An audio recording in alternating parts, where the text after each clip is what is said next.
Hey, how's it going? I'm Ricky. Welcome to Functional Conditioning Yoga. I'm going to talk a lot about hamstrings today. They're a big deal for a lot of people when it comes to mobility. It's a measure of people's mobility in their heads so often that they say, I'm not very flexible, I can't even touch my toes. And that's kind of the go-to thing that we kind of measure how flexible we are with our movements and things. I'm going to teach you a little bit about how our hamstrings perform and how their performance, with the shapes that you can make using these muscles here, can dictate so much of the health of our movement and the quality of our movement and locomotion. Because locomotion is kind of integral to us being humans, that we can walk upright and we can walk forwards, and this posterior chain of hamstrings and bum muscles and lower back, it's this that gets us to move forwards. And the way that this works dictates how well you can do that, or whether you're the team of muscles doing that doing the best work that they possibly can.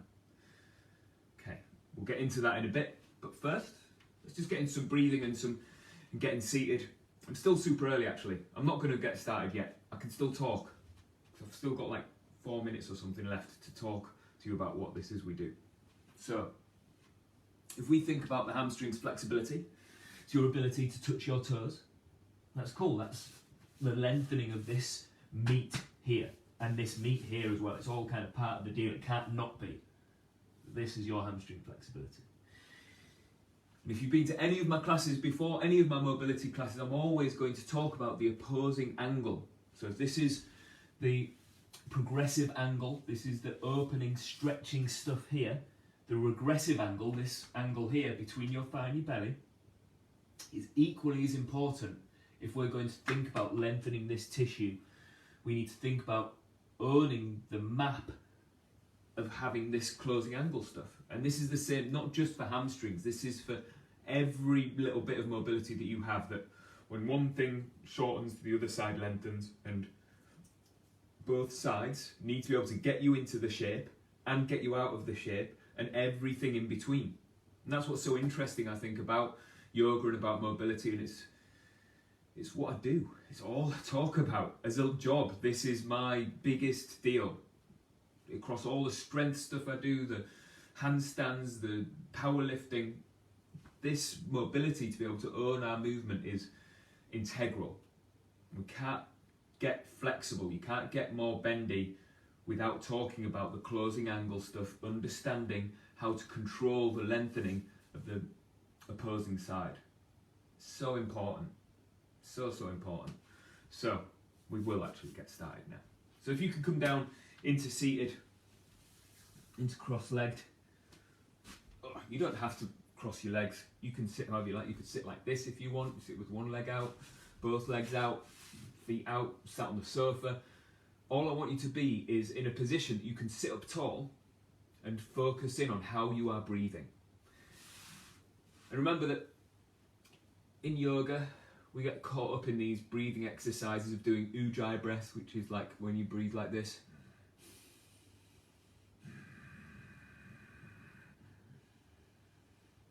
Like you're kind of making a whispering sound in the back of your throat. I like that. It makes me focus. It gives me something to do. However, much as I like doing it, and I sometimes teach it, I think just teaching people to breathe for the task at hand is a bit more useful. Because ujjayi breath doesn't teach you how to breathe when you're doing lunges, or when you've got to lift a heavy box out of your car, or when you've got to do a hard task, or even how to breathe when you're hunched over your computer. It doesn't teach you that stuff. It's helpful for breathing, and it's good to be able to think about your breathing and make something happen. Anything with some attention is good, I think. But really, I want to know that you are knowing. I want you to know how you breathe when you just breathe. For the task at hand. The task at hand right now is sat on the floor or on your sofa, sat up tall, making your spine as long and as upright as you can, so you don't kind of hunch over or anything just yet. And see if you can make your rib cage expand. Can you soften your shoulders down? Let your mouth close gently. don't think about the sucking of air in through your face, in through your nostrils or your mouth, hopefully your nostrils, because you should be with your mouth closed. See if you can feel it coming from here, like your belly is expanding. You are inflating with air. Your shoulders soften as you breathe out. You sit up a little bit taller. And then see if you can make your breath quieter. Just make it movement, make it this expansion of your torso. And this is the task. You just sat still. Should be easy, should be quiet, should be effortless almost, but I want you to be aware.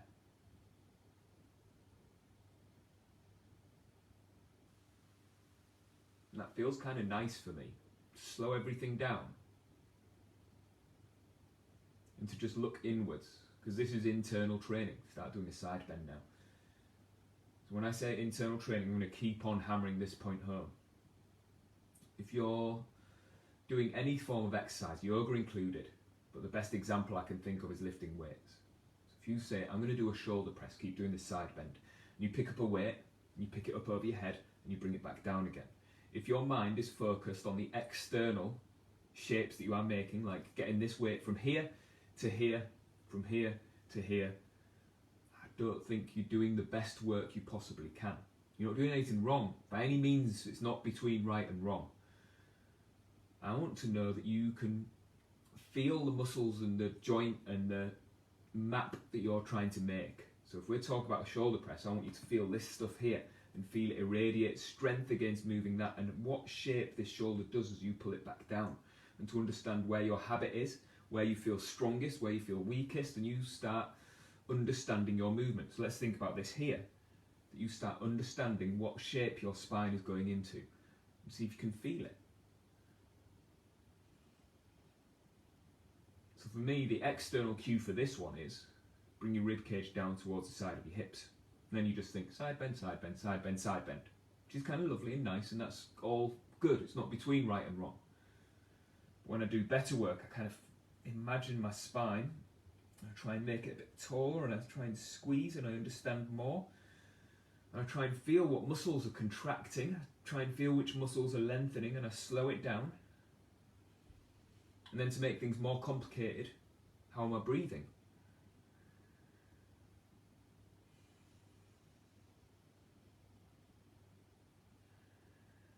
It. And then try rotation. So if you put your hands on your chest, squeeze into end range, and squeeze into end range.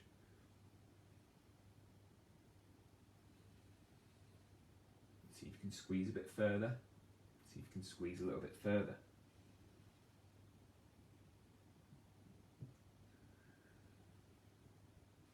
Do a little pause at each corner. See if you can breathe and sit up taller. You can breathe and sit up taller. And then rolling up onto your knees and onto all fours. So remember, I like all fours. I'm good for it here. My wrists are absolutely fine here. If your wrists are not, you have the option of this, and that's absolutely fine. So push your chest up, tuck your chin, and try and lengthen your spine here, like you're trying to tuck your tailbone under, and then go lumbar spine. Keep coming. Lumbar spine, lumbar spine, lumbar spine, and then keep coming into thoracic spine, and push your chest higher, and then lift your head and try and show your sternum forwards. And then start from lumbar spine again. Keep coming, keep coming, keep coming. Into extension, into flexion, sorry, and then down into extension. So it starts from lumbar spine 1 to see you can control each individual vertebra as much as you can. And this is always learning. Everything we do is learning. So you don't just do empty, like flop down, flop up, flop down, flop up. This isn't wrong, and you're not doing anything that's potentially going to hurt you, but I can't imagine your back getting any better if you just let it do the shapes it wants to do. I want you to try and tease a little bit more control of each individual vertebra. And hang out where you find it kind of tough. Keep feeling what it is that you're feeling. And sometimes I'll do a little lazy one in between it all where I just push up and then I try and find more control, and I kind of bridge the gap between my lazy one and the one where I'm really trying to focus and I understand a bit more of what's going on then. And then try and squeeze your rib cage towards your hips again. So this is kind of like the same side bend that you did set upright. Because gravity is pointing a different way and your arms are now loaded and your knees through your hips are loaded, it's very different. See if you can breathe. And see if you can breathe.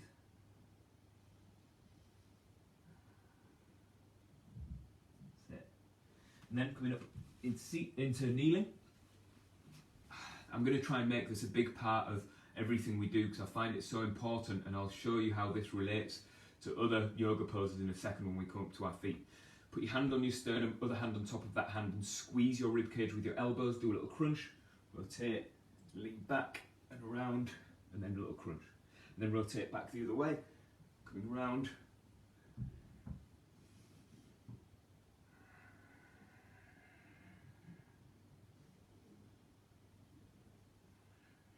That's it.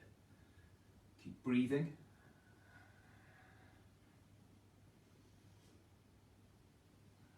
Keep squeezing and try and find corners of where your spine can move without moving your pelvis. Now, I can't see you, so I don't know what's going on, but some of you will be doing this. Watch my hips. See how my hips are kind of doing the opposite circle to my shoulders. Not between right and wrong. I want to see if you can understand keeping this still so that you can just move your spine and try and travel along the outside edges of where your spine can possibly move. Now this has made a big part of my own training, off video, off camera. I've done this every day pretty much through lockdown. I feel good. I feel like strong. I'm in good shape because I've got time. I'm not working 16-hour days anymore, so I'm training a little bit better, a little bit more consistently than I would normally, but this is making me feel connected to the strength in my legs and the strength in my arms. You can get that too, but it just takes learning. Okay, and coming up into standing, we'll do a little bit of hip cars and then we'll change it up. Okay, hip cars, my favourites for making your hips work nice, and like I said, I'm going to talk about your hamstrings a lot. So let's think about hamstrings. As you lift this, can you straighten your leg out and make this hip flexor strong to be able to almost stretch this hamstring, but you can't because this hip flexor is not strong enough yet. Bring it back, stretch this stuff, pick your heel up, drag your knee back, knee to knee up, straighten this out, bring it back, open this out, heel up, knee back, knee to knee up. Now, your negative space, if you were looking in the mirror, your negative space doesn't move apart from this femur coming out of your pelvis. So that means if I go like this, the little triangle shapes here in between my arms, you can still see the same picture in the negative space. So look at that. Hopefully, oh come on, I'm missing bits out now. Hopefully you can see my torso isn't shifting around. If you can get that, if you can see yourself in a reflection or anything, or you can record yourself do this even, you'll get much better. Look at this negative space on the outside of this hip, where you can see the cushion behind me. Hopefully, my pelvis doesn't shift out of the way. That means that I am training this pelvis separately from everything else doing stability, apart from this doing the movement. Okay, let's try this side. Straighten it out, bring it back, round.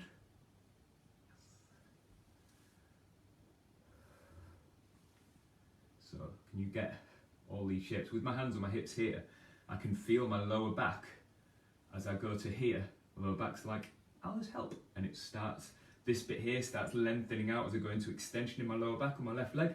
I've got to tune in to be able to stop that happening.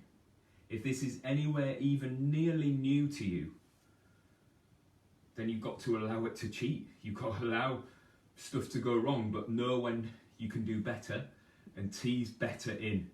a little bit at a time, because that's how humans learn. You don't just learn to play guitar, someone passes you it and you start shredding on it and like playing crazy chords and changing timing and stuff. You have to play like Smoke on the Water on one string first, don't you? This is that. And you have to get it wrong and then fix it and get it a little bit closer and then fix it some more. That's this. One more. Nice. Okay, let's go wide legs. And when I say wide legs, actually, I just mean wider than your hips, not like so that you start stretching your groin. And do a little bounce and see if you can feel your hamstrings hold you up. Can you make them hold you up? It's almost like you're trying to pull yourself down into a squat, but you don't let yourself.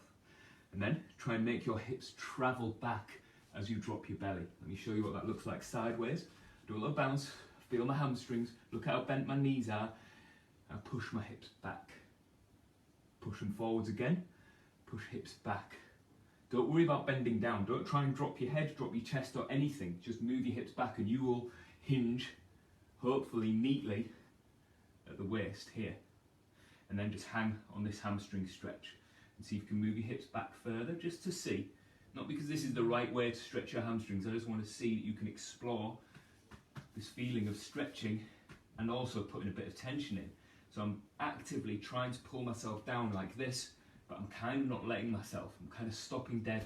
My knees stay bent and I'm going to try and pull my torso forwards and my hips back to lengthen my spine. I'm going to bring my belly button down and keep my collarbone kind of high so that my back stays flat. This could look like this, which is kind of cool. Get my palms to the floor. It's quite easy for my amount of mobility to do that, but I'm only getting my palms to the floor because I've let my spine do some of the work. I want you to feel this here and this alone. Breathe. Keep trying to pull yourself down into this squat, but you're not going to pull down into the squat. You're just going to keep the weight on these hamstrings and breathe.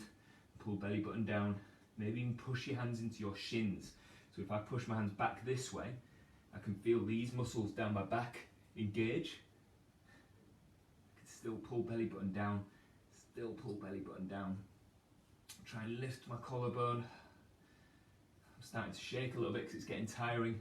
We're in 3, 2, 1, and then hinge down and curl over and drop your head down towards the floor and pull your hips side to side just a little bit. See if you can feel that stretch go a little bit deeper from one side to the other, one side to the other. I kind of like this noodling around to try and find the tissue. I'm changing slight bits, but more things join in as I pull my hips side to side, side to side.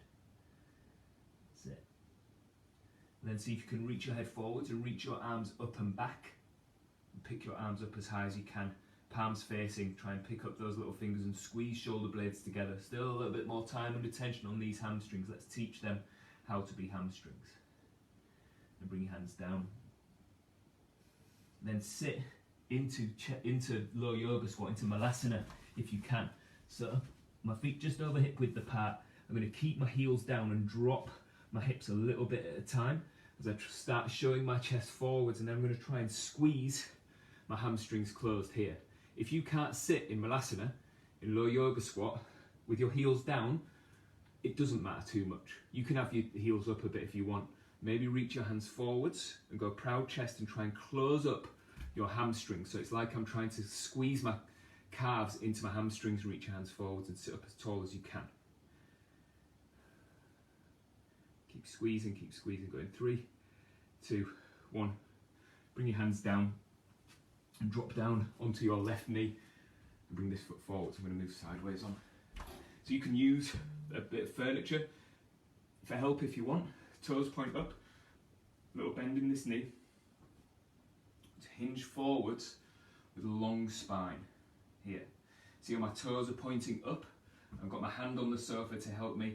I'm trying to get long spine and hinge until I feel this stretch in this hamstring. Just live in this here. Keep holding.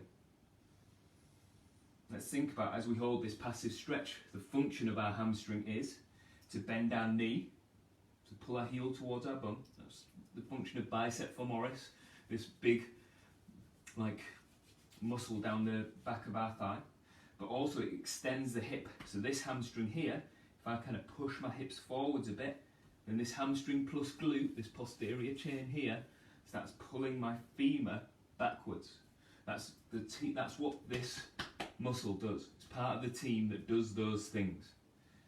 So right now, this hamstring's getting stretched in the opposite of hip extension, which is fine, because that's how we access this tissue in its lengthened state. Keep accessing it. And then we start doing work like you're driving your heel down into the floor and trying to pull the floor towards you. So this is what you're trying to do, but you're not going to let happen. Trying to do that. Trying to pull the floor towards you with your heel and try and find more stretch. You can even curl your spine around if you want. Keep pulling the floor towards you, more stretch. Keep pulling the floor towards you, more stretch. Pull your head towards your foot and breathe here. Going 3, 2, 1. Then sit up. Tense your belly. Stabilize your spine and make this hip flexor own what you've just done. You're trying to close the angle between your thigh and your belly and use this hand on the sofa. Keep lifting, keep lifting, keep lifting. Probably get cramp, but you'll be all right. Keep lifting, going 3, 2, 1, drop it down and stretch again. Maybe bring hands either side of your foot and try and find this passive range. It's cool. Coming up. Then swap legs. This foot comes forwards now. Little bend in this knee. Just find passive stretch. If your knee doesn't like kneeling, you can put a couple of cushions under there if you want. Or you could even change this stretch to be sat on the sofa, which I've done the last couple of weeks. If you've seen that, where you just sit your bum on the sofa and have this leg running along the sofa and the other leg on the floor. That works too. Keep trying to find this long spine. It's very tempting to stretch like this, which is fine. It's not between right and wrong, remember, but I just want it to be about this and not about your spine. Because if you think about the external, like I want to get my head to my foot to be able to fold in half, then my spine does just as much curling over as this.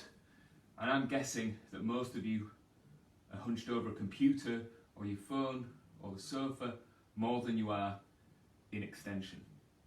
So the extension probably needs a bit more practice. So keep holding this and keep breathing.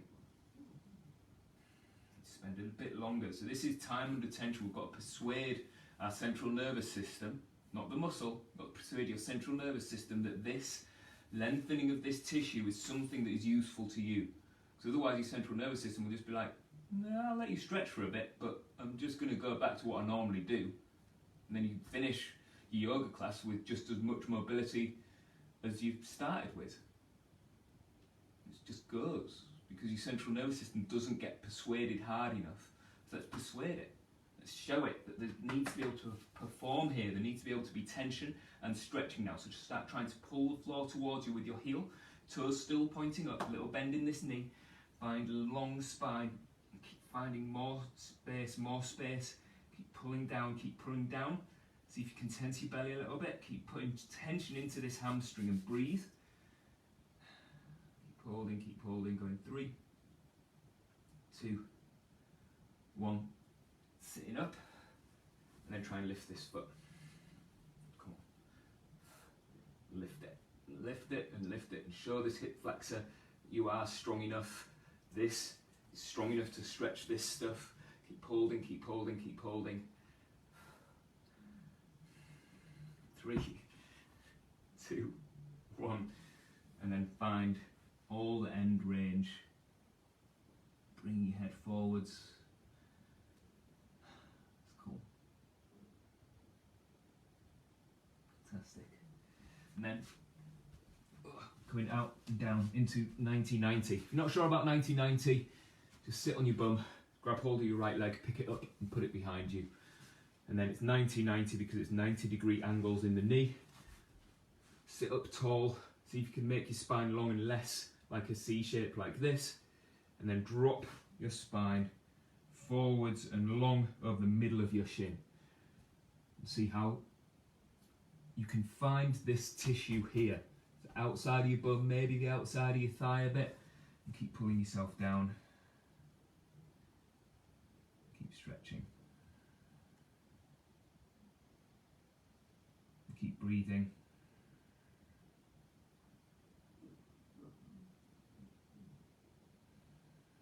Shoulders down away from ears. That's it.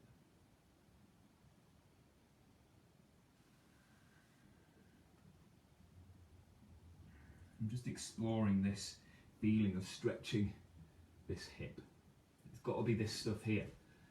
I'll keep moving my spine, maybe sit up a bit taller.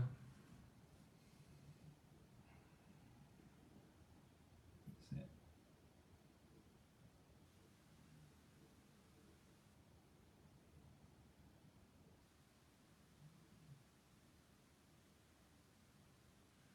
Relax your jaw. Then start pushing, shin down.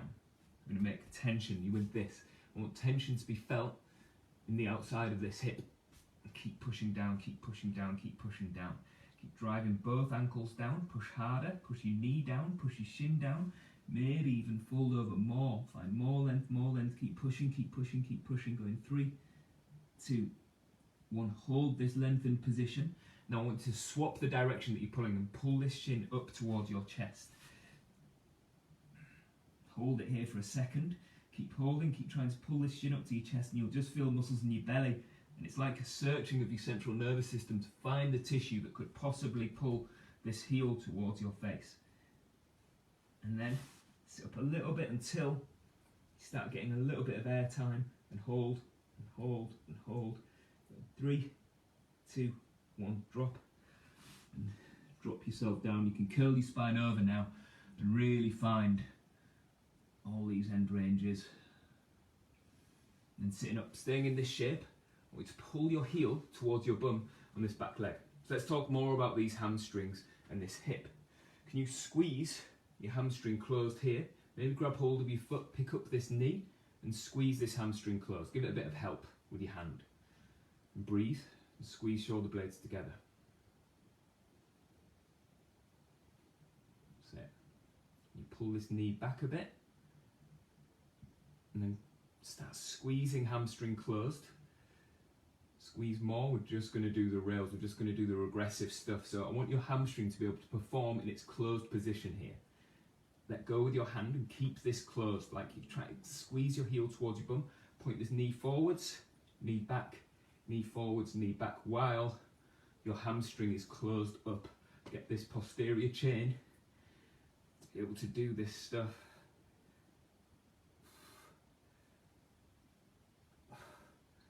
Go. And then swap legs into 90-90 this way around. So remember what I said about 90-90? It's called that because of the 90-degree angles here and here. It's pretty much a modified pigeon. I like it because I'm more manoeuvrable into different shapes than I am if I put my leg right behind me and stretch this hip flexor out at the same time. It's just it becomes a different thing, and this heel always ends up right underneath me, and that stretch feels nice and it's relevant, but I can do more work here, access more tissue, explore things a little bit more. It's just my preference, not right or wrong. Okay, make your spine long, sit up tall, drop your spine right down the middle of this shin. Shoulders down away from ears, and keep breathing as you drop.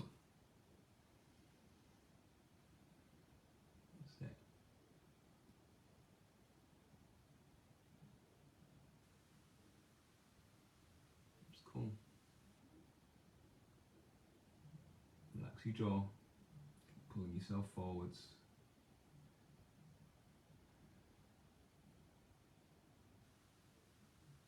That's it.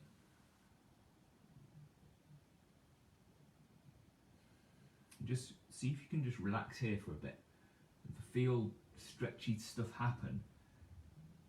Just kind of just tune into it, and that's it. Just feel it and understand it, and imagine the tissue lengthening, imagine what shape your spine's in, what shape your skeleton is in. So it doesn't become this thing of like, I need to stretch that stuff, I need to drop myself as low as I can, because that stretches it for sure, but it's all about this connection to the muscles that you are trying to train and change and teach these different shapes. Okay, then start pushing your shin down and load up. This ankle to knee, this whole bit has to perform to be able to make this stuff here on the outside of your hip come under tension while it's lengthening. Remember, we're not teaching the muscles to be lengthened, although they are. We're persuading your central nervous system that it should be able to control this stuff, and these are shapes that your body should be able to get into so that you can perform in these shapes. And performing in or close to these shapes is what I'm after. Your joints are strong in these shapes. Not that you get bendy, that you have control, that you have mobility, not flexibility.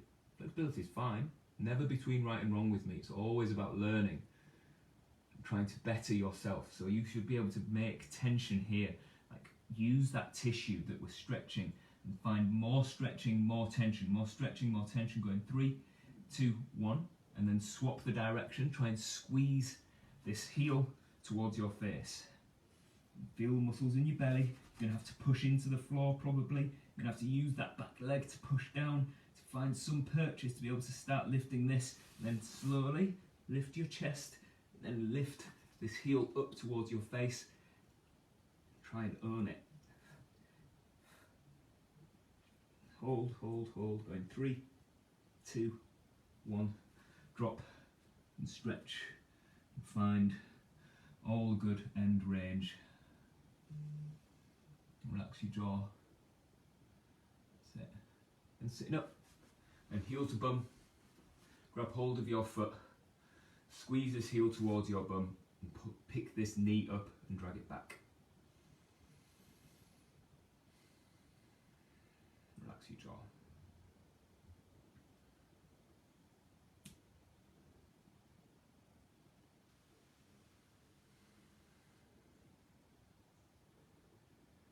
See if you can breathe well here, and then start owning this.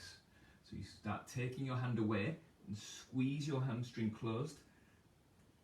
Teach it that this hamstring can work here, and try and pull this knee forward, still with hamstring closed, and back and forwards, back and forwards.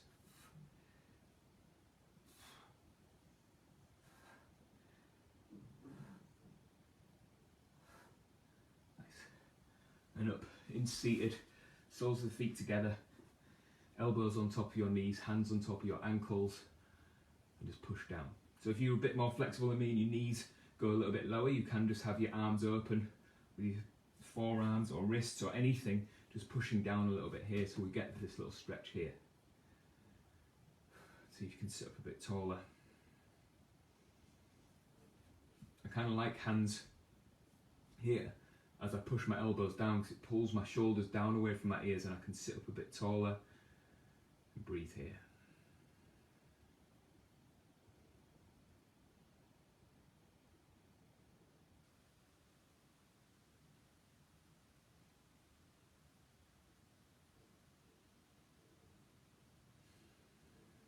Cool.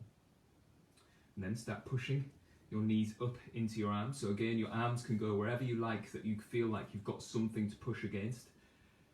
Your knees are trying to close up like this, but your arms are keeping them down.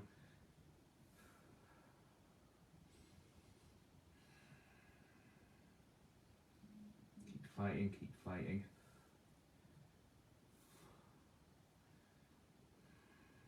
And then try and do the opposite way.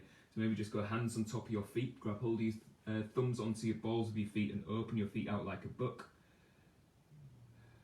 And start pushing your knees down towards the floor and see if you can feel your bum muscles tense, shoulders down and back.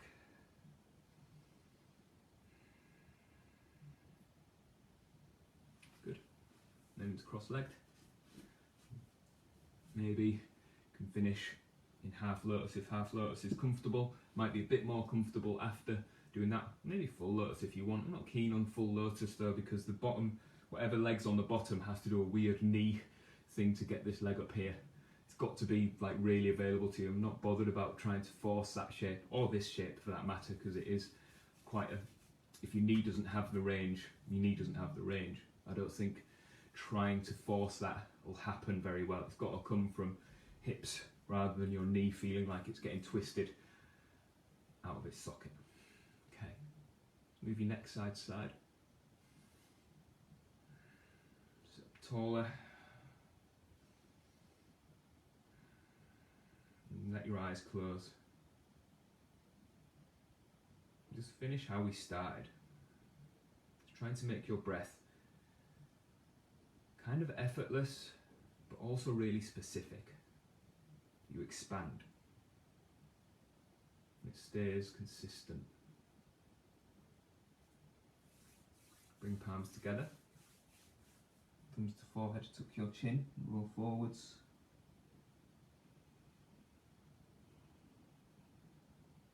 Namaste.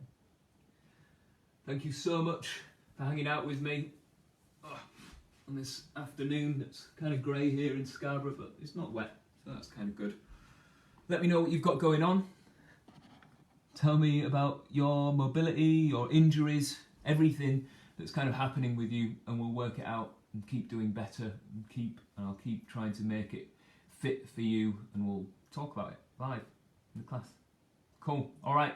Thank you so much, everyone. I'm on this Saturday for cocktails, James Bond cocktails. I'm going to be all dressed up. I'm going to do some classy stuff. I'm going to shake and not stir, obviously, because that's all everyone knows about the James Bond cocktails, maybe. But it's going to be fun. I'm really looking forward to it. It's going to be cool. I've got some nice stuff. All right. Thank you so much, everyone. Thanks, Pam. Thanks, Natasha. I will see you next week at 12 o'clock, unless you're going to be in for any of my classes for Fashionable Fitness on Zoom, or any of my other many things that I'm doing online. All right, I'll catch up with you soon. I appreciate you all. See you soon.